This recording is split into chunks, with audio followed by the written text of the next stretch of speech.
अस्सलाम वालेकुम, मैं Mohammad Imran I M world के साथ इस वक्त ज़मान पार्क में हमारे साथ सिख कम्युनिटी के सरदार साहब मौजूद हैं। इनसे जानते हैं कि वो यहाँ पर किस मकसद के तहत आए हैं। सरदार साहब, आप यहाँ पर किस मकसद के तहत आए हैं? जी, मेरा नाम सरदार बिशन सिंह है, chairman Baba Guru Nanak ji welfare society Pakistan और PTI का एक छोटा सा वर्कर हूँ।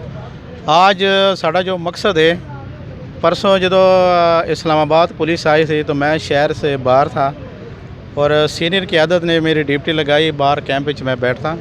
असी इमरान खान जिहड़ा PTI का चेयरमैन है, एक्स प्राइम मिनिस्टर पाकिस्तान का, जिस तरह साढ़े सारे कम्यूनिटियाँ इधर हाज़र ने, मुसलमान भी, सिख भी, हिंदू भी, मसीह भी, ऐसी समझते हैं कि इस वक्त खान साहब ना जिहड़ा जुल्म हो रहा है, रोज़ाना परचे हो रहे हैं, रोज़ाना केस बनी जा रहे हैं, रोज़ाना अदालत पेश हो रहे हैं। जिस तरह आप जी मीडिया के राही सारी दुनिया को भी पता है कि खान साहब के जान को खतरा है।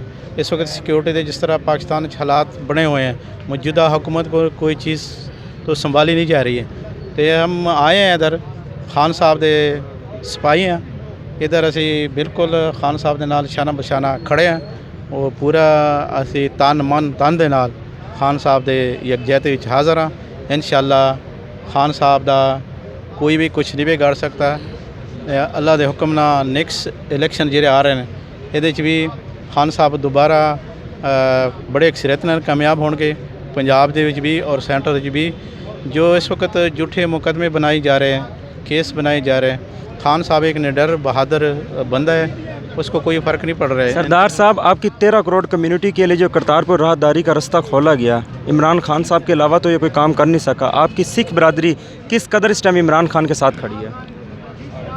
आपने बड़े अच्छा सवाल किया। जो 550 साल गुरु नानक देव जी महाराज का बर्थडे सेलिब्रेशन मना रहे थे, खान साहब ने पूरे सिख कम्युनिटी जो इंडिया बैठे, दुनिया पर जिधर जिधर भी बैठे, तो जेड़ा एक तोहफा दिया है, अमन कॉरीडोर, शांति कॉरीडोर। एक पासे हिंदुस्तान दे सिखां दे उत्ते और मुसलमानों के उत्ते जिहड़ा जुल्म हो रहा है, और दूसरे पासे इमरान खान की जो हुकूमत से प्राइम मिनिस्टर से उन्हें एक अमन शांति कॉरीडोर खोल दिता। करतारपुर साहब का जिहड़ा कॉरीडोर से ये कोई छोटा काम नहीं सी। 70 साल तो पूरी सिख कम्यूनिटी लगी रही, लेकिन ये खिदमत और ये सेवा इमरान खान साहब के हिस्से आया। 70 साल तो लोग कोशिश करते रहे, मुख्तलिफ हुकूमत ने भी कोशिश की, लेकिन खान साहब सच्चा बंदा है। उहदे हाथों एक सच्चा वो पवित्र, असी आप पाक कहते हैं, असी पवित्र कहते हैं, पवित्र गुरुद्वारा करतारपुर साहब का कॉरीडोर खोलिया। तो इस काम के नाल जिथे खान साहब दे सारी दुनिया च बल्ले बल्ले हो रहे हैं, उथे पाकिस्तान का भी एक सॉफ्ट मैसेज, एक तस्वीर सारी दुनिया च गई।